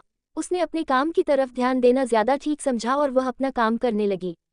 ऊपर के मैनेजमेंट के कामों के लिए अभिमन्यु पूरी तरह से कैपेबल था और पूर्वी को इस बात का पूरा भरोसा था कि अभिमन्यु जल्द ही सारी प्रॉब्लम सॉल्व कर लेगा। उधर अभिमन्यु को इस बात का दुख जरूर था कि उसकी कंपनी से कई टैलेंटेड इंजीनियर छोड़कर चले गए हैं, लेकिन वो किसी भी जल्दबाजी में नहीं था। वह अपने हर काम सोच समझ कर रहा था।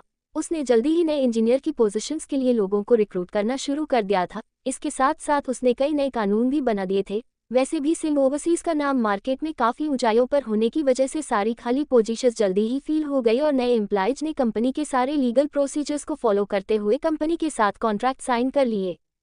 उन सभी को एक अच्छी सैलरी के साथ कंपनी में अपॉइंटमेंट दी गई थी। अगर वे बीच में कॉन्ट्रैक्ट को तोड़ते हैं तो उन्हें दंड के तौर पर भारी कंपनसेशन देना पड़ेगा। इस बात से कंपनी को कोई फर्क नहीं पड़ता कि वह किस पद पर हैं। लीगल तौर पर कोई भी गलत काम करने पर उन्हें पनिशमेंट जरूर मिलेगी। अभिमन्यु ने सभी एम्प्लॉयज के सामने यह बात खुलकर डिक्लेयर कर दी थी कि यह मेरी कंपनी है और मैं ये कभी भी बर्दाश्त नहीं करूंगा कि कोई मेरी कंपनी में घुसपैठ मचाए और कंपनी के अंदर जासूसी करे। कंपनी में जासूसी करने वाले को मैं सख्त से सख्त सजा देने से भी नहीं चूकूंगा।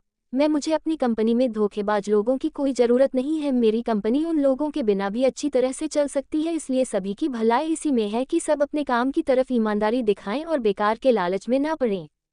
अभिमन्यु की इस चेतावनी के बाद सभी लोग चुप हो गए और उनमें से एक पूर्वी भी थी जिसके कानों में अभिमन्यु के शब्द पहुंच चुके थे और वह काफ़ी समय तक गहराई से चुपचाप इस बात के बारे में सोचती रही थी। सिंह परिवार बिल्कुल नहीं बदला। ठाकुर अभय सिंह भी कंपनी को लेकर बहुत ज्यादा सीरियस थे और अभिमन्यु भी कंपनी के मैटर्स को हल्के में नहीं लेता। उसने कंपनी के लिए नियम और कानून सख्त कर दिए थे।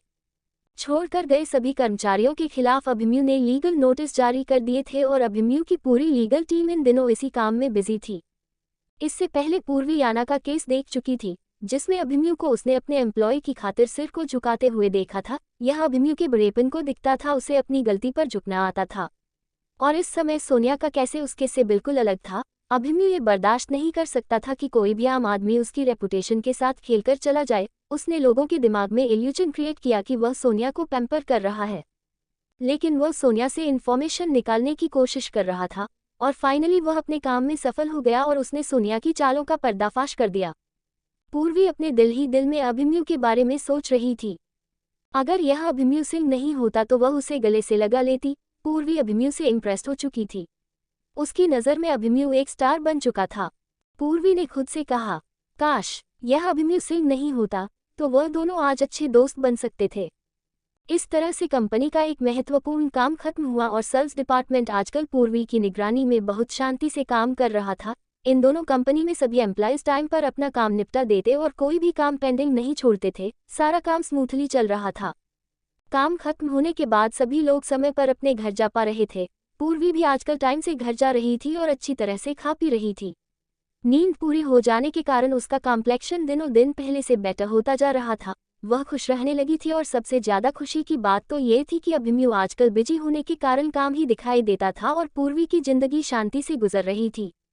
तारांकन, आज पूर्वी का काम जल्दी खत्म हो गया और वह रोज के समय पर कंपनी से बाहर निकली। जैसे ही उसने अपना पहला कदम कंपनी के बाहर रखा, उसे सीढ़ियों के पास एक जाना पहचाना चेहरा नजर आया। पूर्वी ने हैरानी से उसकी तरफ देखा और कहा, अरे विराज, तुम यहाँ क्या कर रहे हो? अपने ऑफिस के बाहर खड़े विराज को देखकर पूर्वी बहुत ज्यादा हैरान थी, क्योंकि उसने विराज को अपने ऑफिस का पता नहीं बताया था, लेकिन वह यहाँ पर उसका इंतजार कर रहा था। पूर्वी को डर था कि कहीं ठाकुर साहब को इस बारे में पता चल गया तो वह उससे इस बारे में जरूर पूछेंगे। पूर्वी ने उनसे वादा किया था कि वह ऐसा कोई कदम नहीं उठाएगी जिससे अभिमन्यु को किसी भी मुश्किल का सामना करना पड़े। पूर्वी ने विराज से कहा, यहाँ से जल्दी चलो। पूर्वी को ये भी डर था कि कहीं अभिमन्यु विराज को उसके साथ ना देख ले और अगर उसने पूर्वी को विराज के साथ देख लिया तो वह अपने गुस्से पर काबू नहीं कर पाएगा। पूर्वी ऑफिस के सामने किसी भी तरह का सीन क्रिएट नहीं होने देना चाहती थी। विराज पूर्वी की परेशानी को देखते हुए पूछा, अरे रुको, तुम ऐसे क्यों डर रही हो? तुम मुझे इस तरह से क्यों खींच रही हो? पूर्वी से पूछते हुए विराज के चेहरे की हंसी गायब हो चुकी थी। विराज मन ही मन बड़बड़ाते हुए बोला, क्या यह अपने पति से डर रही है कि अगर उसने इसे मेरे साथ देख लिया तो वह हंगामा कर देगा? अभी विराज ये सोच ही रहा था कि उसने कंपनी के गेट से अभिमन्यु को आते हुए देखा, जिसके साथ कंपनी के कुछ और लोग भी थे। विराज आगे बढ़कर पूर्वी का हाथ अपनी तरफ खींचा और पूर्वी को बताया, तुम्हारे हस्बैंड ने हमें देख लिया है, वह यही आ रहा है। उद्धरण चिन्ह। दूसरी तरफ जैसे ही अभिमन्यु की नज़र पूर्वी और विराज की तरफ गई, अभिमन्यु के चेहरे के एक्सप्रेशंस बदल गए। उसके चेहरे पर जलन के भाव साफ दिखाई दे रहे थे। अभिमन्यु अपने अंदर ही अंदर बड़बड़ाया, इस विराज की हिम्मत कैसे हुई कि वह मेरे सामने पूर्वी का हाथ पकड़े, आखिर पूर्वी मेरी वाइफ है। उद्धरण चिन्ह।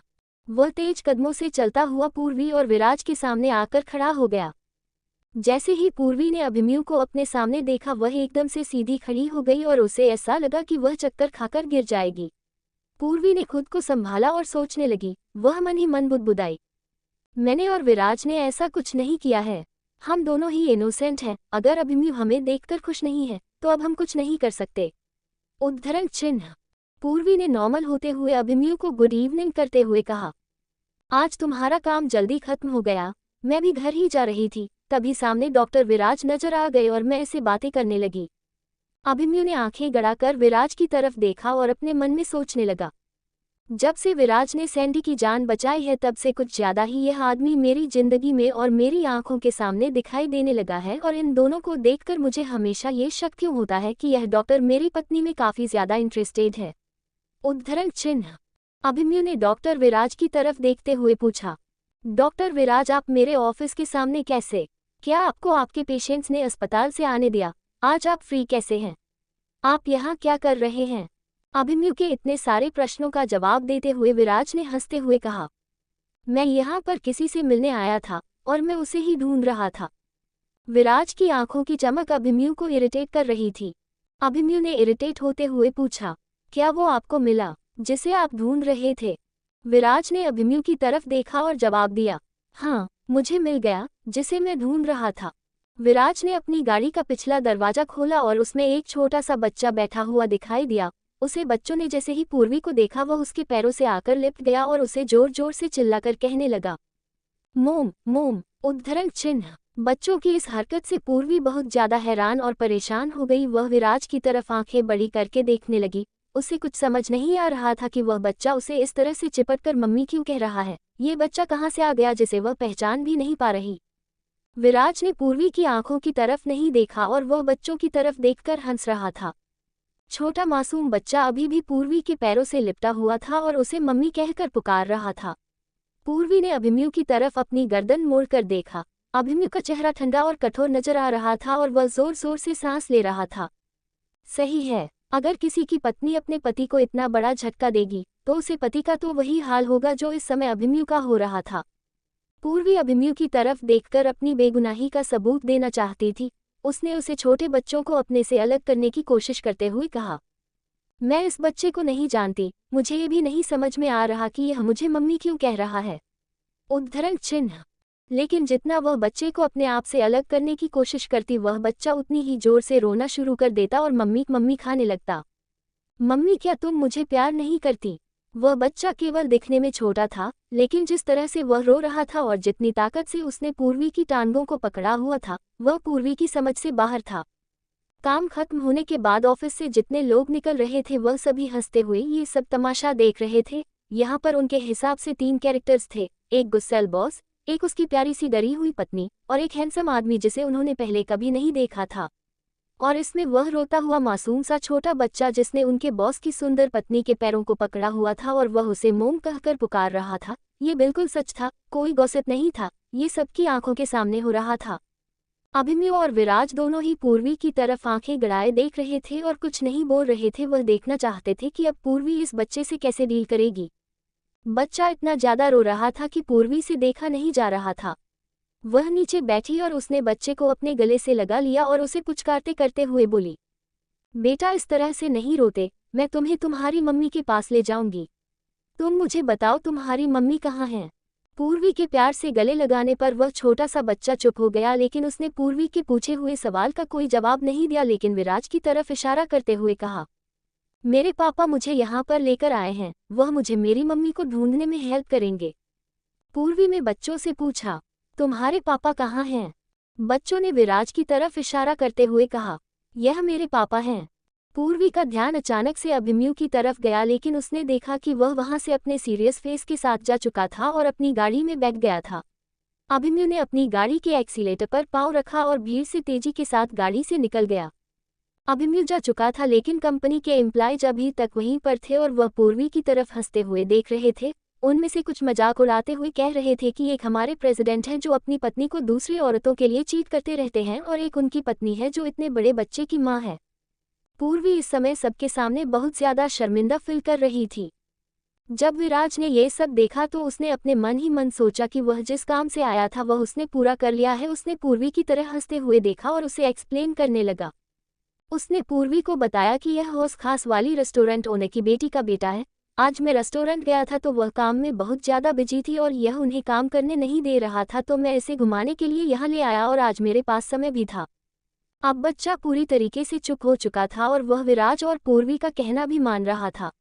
विरा ने पूर्वी से कहा, अब काफ़ी देर हो चुकी है और इसकी माँ भी कम से वापस आ गई होगी, तो मैं इसे वापस छोड़ने जा रहा हूँ। पूर्वी और विराज एक साथ वहाँ से निकले। पूर्वी को पूरा अंदाजा था कि लोग तरह तरह की बातें बनाएंगे। वह कल का इंतजार कर रही थी जब वह दोबारा से ऑफिस आएगी तो उसे किस नए गॉसिप का सामना करना पड़ेगा। या प्यार। अभिमन्यु गाड़ी लेकर आगे की तरफ बढ़ तो गया, लेकिन इस समय वह बहुत ज्यादा इरिटेटेड फील कर रहा था। उसकी आंखों के सामने विराज और पूर्वी का चेहरा बार बार आ रहा था। विराज ने पूर्वी का हाथ पकड़ा हुआ था और वह मासूम सा छोटा बच्चा पूर्वी को मॉम कह रहा था।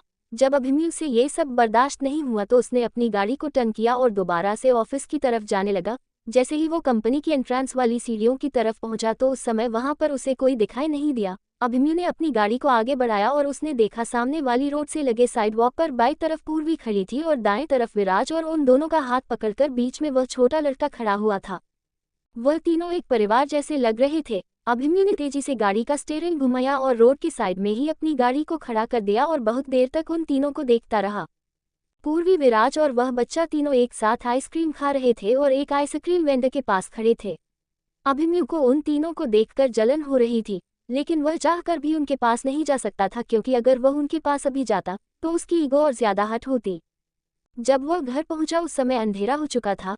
घर पहुंचकर उसने देखा पूर्वी पहले ही घर आ चुकी थी और डाइनिंग टेबल पर उसके पापा के साथ बैठकर डिनर कर रही थी। जब ठाकुर अभय सिंह की नज़र अभिमन्यु पर पड़ी तो उन्होंने उसे देखकर कहा, तुम आ गए, तुम्हें इतनी देर कहाँ लग गई? पूर्वी ने मुझे बताया था कि तुम तो बहुत पहले निकल गए थे। पूर्वी भी अभिमन्यु को देखकर हैरान हो रही थी। वह अपने मन ही मन सोच रही थी कि अभिमन्यु उससे पहले ऑफिस से निकल गया था, लेकिन हो सकता है उसे रास्ते में उसका कोई करीबी दोस्त मिल गया हो और उसके साथ उसे समय का पता ना चला हो। उद्धरण चिन्ह। ठाकुर अभय सिंह ने अभिमन्यु को वही खान की टेबल पर बुला लिया और खाना खाने के लिए कहा। तीनों ने एक साथ चुपचाप बैठकर रात का खाना खाया और खाने के बाद पूर्वी ऊपर अपने कमरे की ओर चली गई। जब अभिमन्यु ने पूर्वी को ऊपर जाते हुए देखा तो वह भी उसके पीछे पीछे ऊपर की तरफ जाने लगा। अभिमन्यु पूर्वी के पीछे पीछे उसके कमरे तक आ गया। जैसे ही पूर्वी अपने कमरे में जाने लगी, अभिमन्यु से रहा नहीं गया। उसने पूर्वी से पूछ ही लिया, क्या तुम मुझे बता सकती हो कि वह बच्चा कौन था जो रो रो के तुम्हें मम्मी कह रहा था? उद्धरण चिन्ह। अगर वह पूर्वी से इस समय सवाल नहीं करता तो शायद वह रात भर सो नहीं पाता। पूर्वी अभिमन्यु के सवाल पर हैरानी से उसे देख रही थी। वह इस बात को ज्यादा बढ़ाना नहीं चाहती थी और अभिमन्यु को ज्यादा इरिटेट नहीं करना चाहती थी। उसने अभिमन्यु को बताया, वह एक ओल्ड रेस्टोरेंट की ओनर का ग्रैंडसन है। उस बूढ़ी औरत को मैं बहुत पहले से जानती हूँ। उद्धरण चिन्ह। असल में अभिमन्यु विराज के बारे में जानना चाहता था। पूर्वी ने जो कहा वह अभिमन्यु के लिए सफिशिएंट नहीं था। वह अभी भी पूर्वी को बहुत अलग तरीके से देख रहा था। वह पूर्वी और विराज को लेकर शक कर रहा था। उसकी आंखों में साफ दिखाई दे रहा था। पूर्वी के पास कोई चॉइस नहीं थी। उसने अभिमन्यु को एक्सप्लेन करते हुए दोबारा कहा, आज उस बच्चे की मां को ओवरटाइम करना था और वह बच्चा बहुत ज्यादा अपनी मम्मी को याद कर रहा था। इसलिए जब डॉक्टर विराज ने मुझे सामने देखा तो वह बच्चे को मेरे पास ले आए ताकि उसका ध्यान बंटा सके। अभिमन्यु ने पूर्वी की तरफ देखकर पूछा, डॉक्टर का पूरा नाम क्या है? क्या तुम मुझे बता सकती हो? पूर्वी ने हैरान होते हुए अभिमन्यु की तरफ देखा और कहा, तुम्हें उनका पूरा नाम पता तो है, फिर तुम मुझसे क्यों पूछ रहे हो? आखिर तुम्हारे दिमाग में चल क्या रहा है? मैं तुमसे जो पूछ रहा हूँ उसका जवाब दो। अभिमन्यु ने पूर्वी की तरफ देखते हुए कहा। पूर्वी ने अभिमन्यु की तरफ देखकर बोला। उनका पूरा नाम डॉक्टर विराज माथुर है। अभिमन्यु पूर्वी की तरफ देखकर हंसने लगा। उसकी आंखों में और बातों में तंज साफ नजर आ रहा था। अभिमन्यु को अब धीरे धीरे समझ आ रहा था और वह पिछली सभी कड़ियां जोड़ने की कोशिश कर रहा था। अभिमन्यु ने अपने मन ही मन सोचा और बड़बड़ाते हुए बोला, उद्धरण चिन्ह डॉट। तो मेरा तुम पर जो शक था वह ठीक ही था। तुम डॉक्टर विराज माथुर को बहुत पहले से ही जानती थी। उस दिन सपने में भी तुम जिसे पुकार रही थी वह डॉक्टर विराज माथुर ही थे। तुम मुझे अभी तक धोखा दे रही थी। मेरे सामने तुम ऐसे प्रिटेंड कर रही थी जैसे तुम डॉक्टर विराज माथुर को जानती ही नहीं हो। अभिमन्यु को लग रहा था कि पूर्वी उसे चीट कर रही है और इस फीलिंग से अभिमन्यु का दिमाग खराब हो रहा था। वह पूर्वी के सामने प्रिटेंड करने की कोशिश कर रहा था कि वह बिल्कुल भी नाराज नहीं है, लेकिन उसके अंदर तूफान उठ रहा था। वही जानता था कि इस समय उसने अपने गुस्से पर किस तरह से कंट्रोल किया हुआ था। अभिमन्यु अपने अंदर ही अंदर सोच रहा था और अपने गुस्से पर कंट्रोल कर रहा था। पूर्वी मुझसे अपने अफेयर के बारे में छुपाने की कोशिश कर रही थी। इसका मतलब है कि जब मेरा और पूर्वी का डाइवोर्स हो जाएगा तब वह विराज के साथ जल्दी ही शादी कर लेगी। उद्धरण चिन्ह। अभिमन्यु ने मन ही मन डिसाइड किया और बुदबुदाया, ठीक है पूर्वी, अब मैं समझ गया हूँ कि तुम कितनी ज्यादा कैलकुलेटिंग हो। पूर्वी को धीरे धीरे समझ में आ रहा था कि अभिमन्यु इस समय बहुत खराब मूड में है और वह उसके साथ लड़ाई को टालना चाहती थी। अभी अभिमन्यु वहां खड़ा ही था कि वह उसे एक्सक्यूज मी कहकर अपने कमरे के अंदर घुस गई। उसे यह बात जानने में बिल्कुल भी इंटरेस्ट नहीं था कि अभिमन्यु उसके बारे में क्या सोच रहा है और अब अभिमन्यु उसके साथ क्या करेगा। पूर्वी जब अपने कमरे के अंदर चली गई और उसने दरवाजा बंद कर लिया तो अभिमन्यु वही सीढ़ियों के सामने खड़ा था जब उसे नीचे खड़े अपने पिता की आवाज सुनाई दी जो नीचे से ही उसे बोल रहे थे, तुम्हें कैसा महसूस हुआ जब किसी दूसरे के बच्चे ने पूर्वी को मम्मी कहकर पुकारा? ओह, एक बात तो मैं तुम्हें बताना भूल ही गया कि तुमसे तलाक के बाद मैं जल्दी ही पूर्वी की शादी किसी दूसरे लड़के से कर दूंगा और फिर वह उस लड़के के बच्चों की माँ भी बनेगी। तब तुम कैसे बर्दाश्त करोगे? अभी तो बस उस अनजान बच्चे ने अनजाने में ही उसे अपनी माँ कहा है। अभी भी सोच लो, अभी भी कुछ महीने बाकी हैं। अभिमन्यु को अपने पिता की बात सुनकर बहुत बुरा लग रहा था, लेकिन वह अपनी फीलिंग्स को समझ नहीं पा रहा था। अभिमन्यु वहां से पैर पटकता हुआ अपने कमरे के अंदर आ गया और सोचने लगा, क्या सच में फ्यूचर में पूर्वी किसी और लड़के के साथ शादी कर लेगी? अभिमन्यु ने फ्रेश होने के बाद अपने रात को पहनने वाले कपड़े पहने और अपने बिस्तर में आकर बैठ गया, लेकिन रह रहकर उसके दिमाग में अपने पिता की बातें गूंज रही थी। उसने अपनी आंखें थोड़ी देर के लिए बंद कर ली, लेकिन अभी भी उसे विराज और पूर्वी ही दिखाई दे रहे थे। पूर्वी लाल साड़ी में विराज के साथ साथ फेरे ले रही थी। वह एक दूसरे को जयमाला पहना रहे थे। विराज पूर्वी की मांग लाल रंग के सिंदूर से भर रहा था और उसे मंगलसूत्र पहना रहा था। पूर्वी अपनी नजरें झुकाकर मन ही मन हंस रही थी। उसके पिता ठाकुर अभय सिंह वह और वधू को आशीर्वाद दे रहे थे। उसकी माँ व्हीलचेयर में बैठी हुई दूल्हा दुल्हन की तरफ फूल बरसा रही थी। ऑफिस के सभी लोग शादी एंजॉय कर रहे थे। अचानक से उसने सपने में देखा कि पूर्वी का पेट बड़ा हुआ था और डॉक्टर विराज उसका हाथ थामे हुए उसे डिलीवरी रूम में ले जा रहे थे और उसकी बहुत अच्छे से देखभाल कर रहे थे। पूर्वी और विराज अपने बच्चे के साथ फोटो खींचवा रहे थे। कैमरे की फ्लैशलाइट से अभिमन्यु की आंखें चौंधिया रही थी। इससे आगे अभिमन्यु कुछ नहीं देख सका, वह सपने से जाग चुका था। उसका एक हाथ हवा में था, जैसे वह पूर्वी को विराज के साथ जाने से रोक रहा हो। अभिमन्यु ने अपने सपने के बारे में सोचा, कुछ महीनों के बाद मेरा और पूर्वी का डाइवोर्स हो जाएगा। उसके बाद पूर्वी जिससे चाहे उससे शादी कर सकती है, उससे मुझे कोई फर्क नहीं पड़ना चाहिए। लेकिन मैं इतना ज्यादा अनकंफर्टेबल क्यों फील कर रहा हूँ, जबकि मैं अभी सपना ही देख रहा था। उद्धरण चिन्ह। अभिमन्यु पूर्वी के लिए अपनी फीलिंग्स को समझने की कोशिश कर रहा था। जाने अनजाने वह पूर्वी के करीब आता जा रहा था और पूर्वी उसे अच्छी लगने लगी थी। वह इस बात से भी हैरान था कि अब उसे शिवांगी की उतनी याद नहीं आती थी जितनी पहले आती थी। पूर्वी ने शिवांगी की जगह ले ली थी, लेकिन इस बात से अभिमन्यु बिल्कुल अनजान था। अभिमन्यु अपने कमरे में सो नहीं पा रहा था तो वह टहलने के लिए नीचे गार्डन में चला गया। जिस समय अभिमन्यु गार्डन में जा रहा था उस समय ठाकुर अभय सिंह अपनी स्टडी से निकलकर अपने कमरे में जा रहे थे। उन्होंने अभिमन्यु को गार्डन में घूमते हुए देखा, लेकिन उसके पास जाकर उससे कुछ नहीं कहा। उनके पास पारखी निगाहें थी, उन्हें अपने बेटे की फीलिंग समझ आ रही थी। उनके चेहरे पर एक अलग ही तरह की मुस्कान थी। वह अभिमन्यु को इस समय अकेला छोड़ देना चाहते थे ताकि अभिमन्यु खुद से कोई फैसला कर सके। अभिमन्यु को इस तरह से सोचते देख उन्हें एक बात तो समझ आ गई थी कि अब उनका बेटा अपने और अपनी वाइफ के लिए कोई सॉलिड डिसीजन लेने वाला है। अभिमन्यु बहुत देर तक पूर्वी और अपने बारे में सोचता रहा और रह रहकर उसे ठाकुर अभय सिंह की बात भी याद आ रही थी। उन्होंने उसको समझाते हुए कहा था, पूर्वी तुम्हारी पत्नी है और उसे तुम्हें वह सभी अधिकार देने होंगे जो एक पति अपनी पत्नी को देता है। तुम्हारे पास अब केवल एक ही चांस है, या तो तुम उसे दिल से अपना लो या तुम अपना वह चांस मिस कर दो और दोबारा उसकी तरफ मुड़कर भी मत देखना, क्योंकि तुमसे डाइवोर्स होने के बाद मैं उसकी जल्द ही दूसरी शादी करवा दूंगा। अभिमन्यु ने बहुत सोचने के बाद एक फैसला लिया। तारांकन। दूसरी तरफ पूर्वी अपने कमरे में। पूर्वी गर्म पानी से नहाने के बाद सोने ही जा रही थी कि तभी उसे अपने दरवाजे पर किसी के खटखटाने की आवाज आई। पूर्वी ने सुना कि दरवाजे के बाहर अभिमन्यु की बुढ़ी दाई माँ खड़ी उसे आवाज लगाकर बुला रही थी। छोटी बहू, बड़े साहब ने आपके लिए कुछ ताकत की दवाएं और टॉनिक्स भेजे हैं। अगर इस समय कोई और होता तो पूर्वी बिल्कुल भी दरवाज़ा नहीं खोलती, लेकिन दाई माँ पुरानी सेविका थी। उन्होंने अभिमन्यु को बचपन से बड़े दुलार से पाला था। वह यहीं इस घर में रहती थी और सभी के खाने पीने का ध्यान भी रखती थी। आयुर्वेदिक दवाइयों की अच्छी जानकारी थी। सर्दी, जुकाम, खांसी या फिर बुखार, सभी के लिए उनके पास कोई ना कोई दवाई या काढ़ा होता था जिसे पीते ही आराम भी मिल जाता था। जब से पूर्वी की तबीयत खराब हुई थी और डॉक्टर ने उसे ताकत की और खून बढ़ाने वाली चीज़ें खाने के लिए कहा था, तभी से ठाकुर साहब ने दाई माँ को पूर्वी की देखभाल की पूरी जिम्मेवारी दे दी थी। वह समय समय पर पूर्वी के लिए ताकत की चीज़ें बनाकर उसे खिलाती रहती थी और पहले से पूर्वी की सेहत काफ़ी अच्छी हो गई थी और उसके चेहरे पर रौनक भी लौट आई थी। पूर्वी ने जल्दी से दरवाज़ा खोला और दाई माँ को देखा। उनके हाथ में एक ट्रे थी और उस ट्रे में कुछ कप्स रखे हुए थे जिसमें कई तरह की दवाइयाँ मिलाई हुई थी।